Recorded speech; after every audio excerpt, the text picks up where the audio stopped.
né? E ademais, agora nós vamos fazer o background check de todo mundo, né?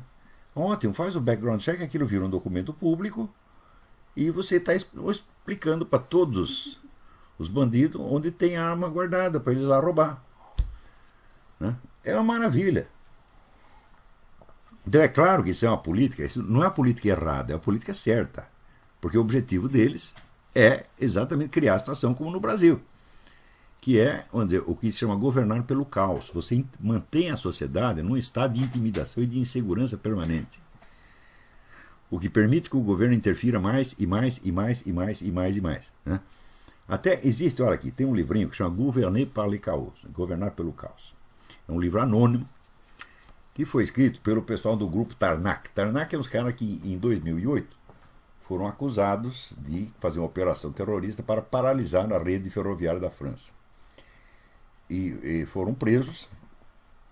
E lá se descobriu um documento que agora foi publicado com esse título, Governar pelo Caos, numa versão um pouco mais completa, em que eles analisam as estruturas de poder no mundo moderno. E a análise, embora seja um grupo de extrema esquerda, a análise está corretíssima. Todos os mecanismos que eles dizem lá, todos existem. Só que é o seguinte, o Pascal Bernardin já tinha falado disso em 1990. Eles não acrescentam nada no Pascal Bernardin, que tem o livro aí do Maquiavel Pedagogo e o Império Ecológico, né? Eles não acrescentam nada, eles fazem de conta que a ideia é deles, né? E o incrível é o seguinte, é que eles descrevem os mecanismos corretamente, mas eles atribuem tudo a um treco chamado o capitalismo. Eles não dizem os nomes dos grupos e dos agentes.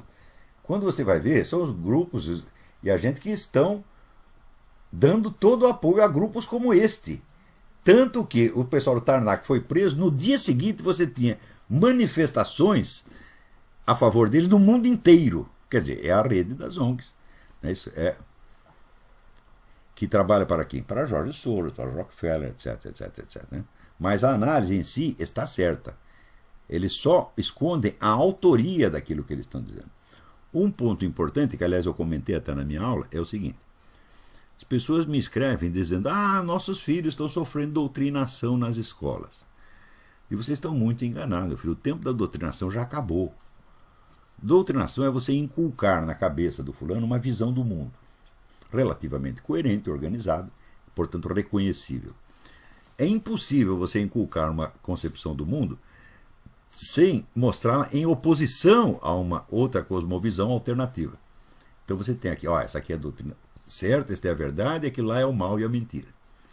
Tá certo? Então, você tem que apresentar algo da cosmovisão adversária, mesmo que seja tudo inventado, falsificado e caricaturado. Tem que ter um inimigo. E acontece que, então, o processo da doutrinação ele acaba produzindo discussão. Então ele não funciona muito, ele funciona para metade. Então, desde a década de 40, os neguinhos estão estudando um modo mais eficiente de mudar a cabeça das pessoas. E chegaram à conclusão que isso já na década de 50 estava tudo pronto, essa tecnologia, alta tecnologia, isso aí não é coisa de um cara do Partido Comunista, um grupo anarquista que fez, não, isso aí foi gente muito preparada, cientistas da primeira ordem, como Kurt Lewin, tá certo? Que então criaram um conjunto de técnicas para ser aplicadas em massa, tá certo?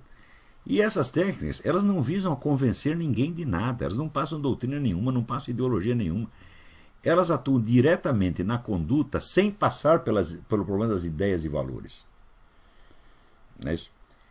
E, mais ainda, é tudo feito de maneira que o indivíduo sofra a mutação acreditando piamente que foi por iniciativa dele próprio, que foi uma escolha livre. Então é criada uma situação que simula uma liberdade de escolha, quando na verdade não há liberdade de escolha nenhuma. Um exemplo característico é aquele que foi até celebrado pelo Gerald Thomas na imprensa brasileira, tendo um professor que sugeriu, disse aos alunos o seguinte: olha, esse negócio de homossexualismo, vocês não podem assim julgar sem conhecer. Então vocês têm que ter alguma experiência pessoal, né? Então nós vamos fazer uma experiência. Aqui nesse fim de semana vocês vão chupar uma piroca, né? É trabalho escolar. Não tem sacanagem, né? E isso é baseado numa verificação estatística feita pelo pessoal do Kurt Lewin, do Instituto Tavistock de Londres, de que se você induz uma pessoa a, por experiência, agir de uma maneira que seja contrária aos seus valores, sentimentos e princípios, em mais de 80% dos casos eles vão mudar de valores e princípios como uma justificativa retroativa. Então, resultado, os alunos chuparam as pirocas e todos voltaram dizendo, ora, não é tão mal assim, eu até vou tentar de novo. Então pronto, você não discutiu nenhuma ideia, você não inculcou nenhuma ideologia, você sugeriu e o nego livremente escolheu, porque é por efeito estatístico. Isso está sendo usado nas escolas o tempo todo. É aquele, vou dar um exemplo, que está aqui até num livro, que eu vou mostrar para você. Petit traité de manipulation à l'usage des honnêtes gens. Pequeno tratado de manipulação para o uso do cidadão comum. Ele diz o seguinte, ele começa assim. Vamos supor que você saiu para a rua, precisa fazer um telefonema, você enfia a mão no bolso, esqueceu o celular.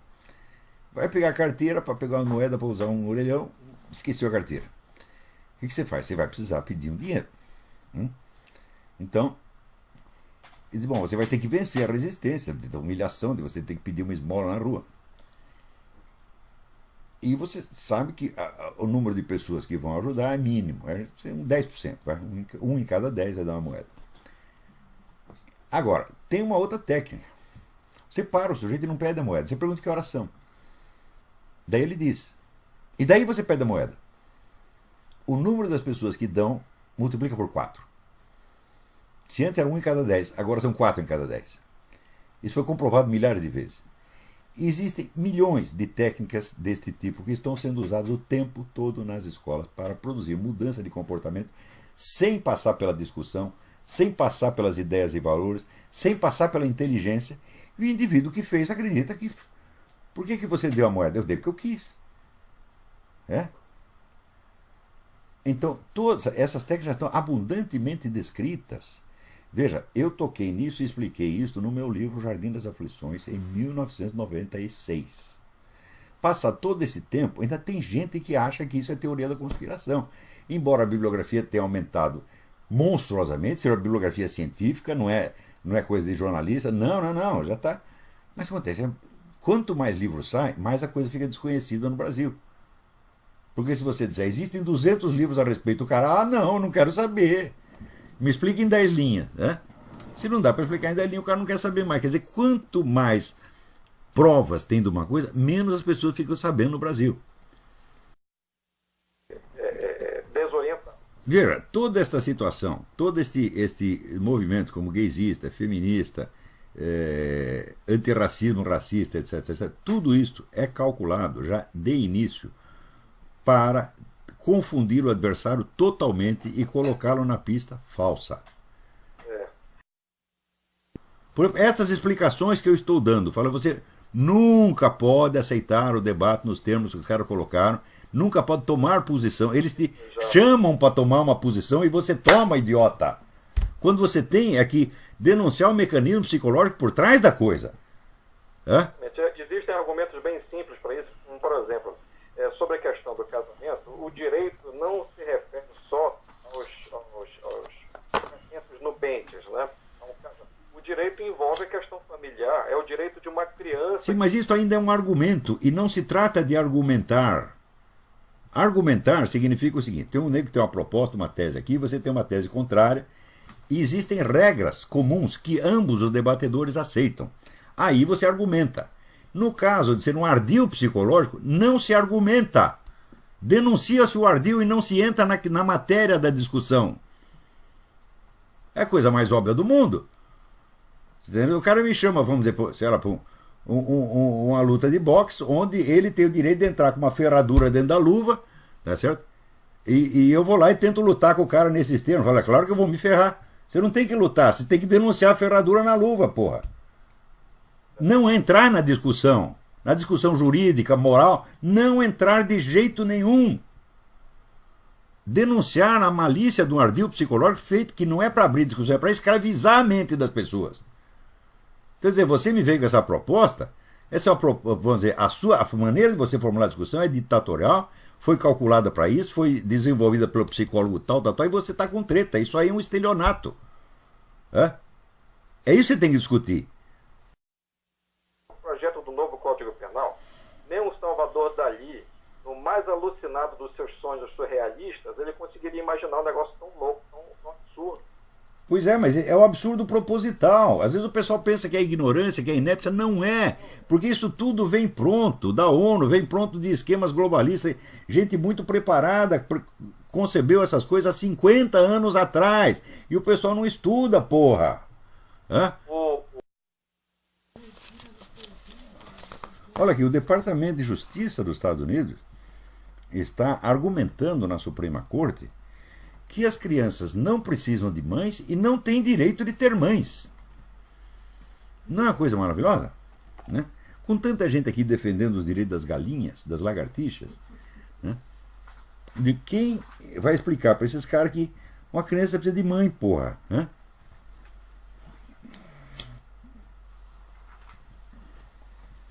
O negócio tá ruim, viu? Agora, fica aí pela 1000ª vez. Você que quer enfrentar coisa gaysista, abortista, feminista, louquista, etc, etc, nunca discuta a matéria da proposta. Nunca discuta do ponto de vista moral. Nunca. Pegue o ardil estratégico, tático atrás e o denuncie como crime. Por isso é fraude legislativa. Quer dizer, o sujeito está colocando a proposta de modo a impedir a sua discussão. Então isso é fraude, evidentemente, porque a sua proposta legislativa tem que ser discutida abertamente, mas conforme o jeito que você a formula, ela não pode ser discutida. Por quê? Ela já criminaliza quem levantar a discussão. Então o que você faz? Mete um processo no filho da puta. Está com fraude legislativa para cima de mim, isso é falta de decoro parlamentar. E pronto, ele não discute a proposta, agora vai ficar, mas isso é imoralidade, não sei o quê, porque está na Bíblia. É isso que eles querem que você faça. Porque daí fica a prova. Por exemplo, falar contra nós é crime de homofobia. Daí você vai falar, não é. Pronto, está aí, você já cometeu crime de homofobia, está nos contestando. Então, vamos dizer, é a proposta que automaticamente criminaliza a sua própria discussão. Então você faça uma análise lógica, psicológica, semântica do documento e meta um processo no filho da puta por fraude legislativa. O que custa? Com um pouco de cabeça você faz isso. Agora, ficar discutindo, né, a moralidade da coisa, perda de tempo. Pô. Mesmo porque você acha que esse pessoal está mesmo interessado em ajudar algum gay no mundo? Porra! Aí no mundo islâmico eles matam gay adoidado, o pessoal não fala nada. Por que pode matar os gays lá? Em Cuba, agora diz que o Fidel Castro tem um acesso de arrependimento. Agora na cama que está, né, já está totalmente senil. Ele disse, de fato, nós perseguimos os gays. O cara levou 50 anos para perceber. Lá um gay pegava AIDS, o que eles fazem? Isola o cara num lugar que só tem aidético para o cara morrer lá dentro. É assim. Né? Então o traveco na rua, prende o traveco, joga na cadeia, nunca mais some com o traveco, porra. Né? E note bem, o pessoal do movimento gaysista do Brasil só falou um pouquinho disso, sabe por quê? Porque eu insisti, eu cobrei. Então toda hora fala, seu Luiz Motta, como é? Em Cuba pode, Daí chegou uma hora, Cuba tá... Eles são hipócritas.